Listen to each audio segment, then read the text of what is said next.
Hello नमस्ते सबैजनालाई हाम्रो च्यानल बैंकिङ प्रिपरेसनमा आज हामीले यस भिडियोमा लोकसेवा तयारी सामग्री वस्तुगत प्रश्न उत्तर लिएर आएका छौं र यो सम्पूर्ण इन्फर्मेसन हामीले आजको गोरखापत्र अर्थात् 2082 वैशाख 3 गते बुधबारको गोरखापत्रबाट लिएको हो।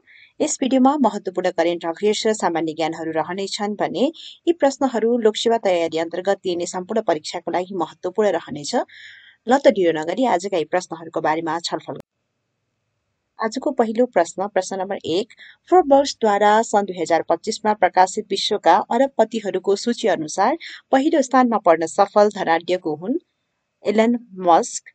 विश्वका फोर्ब्सका अनुसार हाल विश्वभर 3028 जना अरबपति रहेका। नेपालबाट सन् 2013 यता फोर्ब्सको सूचीमा लगातार प्रतिनिधित्व गर्दै आएका उद्योगी एवं राजनीतिकर्मी विनोद चौधरी 2 अर्ब डलरका साथ 1729औं स्थानमा रहेका छन्। सन् 2024 मा उनी विश्वभरका 2781 अरबपति मध्ये 1764औं स्थानमा रहेका थिए। सर्वाधिक 10 धनाढ्यहरूको नाम, कम्पनी, क्षेत्र र सम्पत्तिको विवरण यस प्रकार रहेको छ। तपाईले यसलाई डिटेल्सको लागि भिडियो पज गरेर। त्यस्तै गरी प्रश्न नम्बर 2 बासु शशी साहित्य सम्मान 2081 बाट सम्मानित हुने स्रष्टाको हुन् नाटककार मनबहादुर मुखिया, कवि विमल वैद्य र सन्ध्या पहाडी। प्रश्न नम्बर 3 नेपालमा दोस्रो अन्तर्राष्ट्रिय वैज्ञानिक सम्मेलन कहिले आयोजना गरियो? विक्रमसम्म 2081 चैत 14 देखि 16। प्रश्न नम्बर 4 लन्डन स्थित स्पेलथोन सिमरिक अवार्ड ट्रस्टले स्पेलथोन सिमरिक अवार्ड 2025 बाट कसलाई सम्मानित गर्यो? पत्रकार चिरन शर्मा। डिटेल्सको लागि भिडियो पज गरेर पढ्नुहोला। प्रश्न नम्बर 5 कोशी प्रदेश पर्यटन वर्ष 2082 कहिले घोषणा गरिएको हो? विक्रमसम्म 2081 चैत 27। यस्तै गरी प्रश्न नम्बर 6 अरुण, तमोर र सुनकोशी नदीको संगम स्थलमा रहेको विशाल ढुङ्गालाई के नामले चिनिन्छ? खुवालुङ। धनकुटा, भोजपुर र उदयपुरको सीमा क्षेत्रमा अवस्थित यो ढुङ्गा किरात राई समुदायको सांस्कृतिक आस्थाको केन्द्र मानिन्छ। प्रश्न नम्बर 7 पद्मश्री साहित्य पुरस्कार 2081 कसलाई प्रदान गरियो? प्रा कृष्ण गौतम। उपन्यास अद्वैत। डिटेल्सको लागि भिडियो पज गरेर पढ्नुहोला। यस्तै गरी प्रश्न नम्बर 8 लेखा व्यवसायको चौथो राष्ट्रिय सम्मेलन कहिले सम्पन्न भएको हो? विक्रमसम्म 2081 चैत 26 र 27। कर र सार्वजनिक वित्तीय व्यवस्थापनको आधुनिकीकरण मार्फत अर्थतन्त्रको रूपान्तरण भन्ने नाराका साथ सम्मेलन सम्पन्न भएको। प्रश्न नम्बर 9 कानून व्यवसायको छाता संगठन नेपाल बार एसोसिएसनको अध्यक्षमा को निर्वाचित भएका छन्? प्राडा विजय प्रसाद मिश्र। सो निर्वाचनमा सत्ता गठबन्धन निकट कानून व्यवसायको प्यानल नै विजयी भएको। सत्ता गठबन्धन निकट कानून व्यवसायको प्यानलबाट अध्यक्ष पदमा उम्मेद्वार बनेका मिश्र 5052 मत ल्याई विजयी भएका। उनका प्रतिस्पर्धी तथा विपक्षी गठबन्धनका तर्फबाट उम्मेद्वार बनेका वरिष्ठ अधिवक्ता रमण कुमार श्रेष्ठले 2621 मत प्राप्त गरेका। महासचिवमा मिश्रको प्यानलका उम्मेद्वार वरिष्ठ अधिवक्ता केदार प्रसाद कोइराला विजयी भएका। बारको 27औं कार्य समितिका लागि विक्रमसम्म 2081 चैत 23 गते निर्वाचन सम्पन्न भएको। यस्तै गरी अब हेरौं प्रश्न नम्बर 10 अन्तर्राष्ट्रिय T20 क्रिकेटमा धेरै इनिङ्स शून्यमा आउट नहुने रेकर्ड आफ्नो नाममा लेखाउँदै कीर्तिमान कायम गर्न सफल नेपाली क्रिकेटरको हुन् दिपेन्द्र सिंह एरी। उनले सन् 2025 अप्रिलमा हङकङमा सञ्चालित 4 देशीय T20 आई सिरिजमा कुवेत विरुद्ध खेल्दै गर्दा सो कीर्तिमान कायम गर्न सफल भएका हुन्।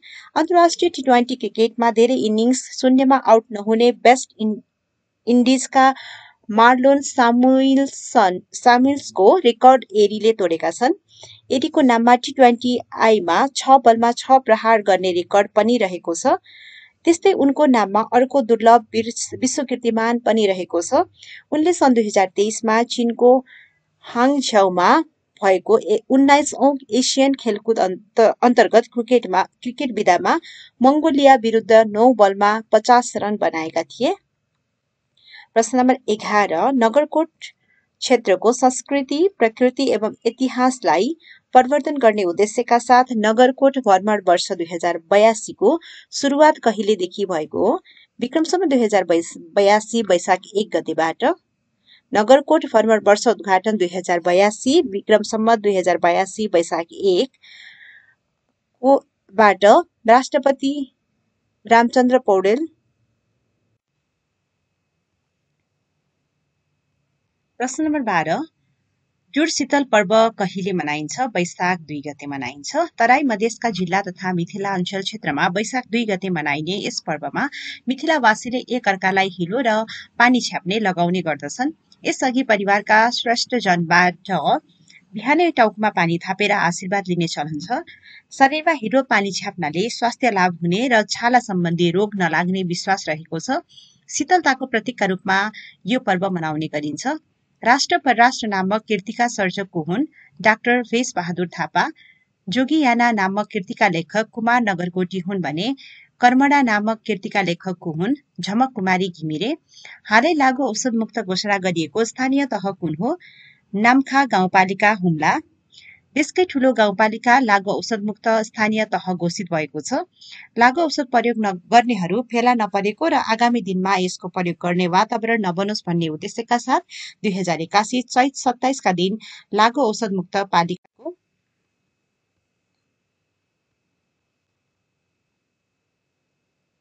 यस्तै गरी प्रश्न नम्बर 16 बिमस्टेकमा सदस्य नभएका सार्क राष्ट्र कुन कुन हुन्?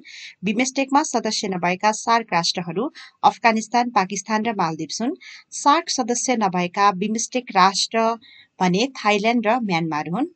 संयुक्त राष्ट्र सङ्घद्वारा अन्तर्राष्ट्रिय पारिस्थितिकीय प्रणालीको पुनर्स्थापनाका दशकका रूपमा घोषणा गरिएको दशक कुन हो?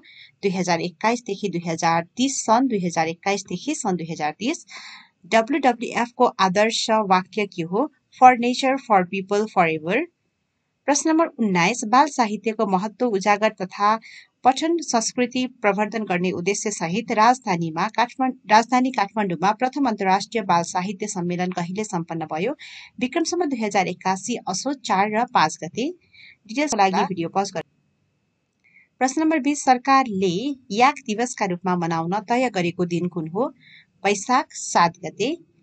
डिटेल्सको लागि भिडियो पज गरेर पढ्नुहोला। यस्तै गरी आजको अन्तिम प्रश्न नम्बर 21 राष्ट्र ब्याङ्कका अनुसार कुन आधार वर्षलाई आधार मानी मूल्य सूचाङ्क गणना गरिने भएको छ? आर्थिक वर्ष 2080-81।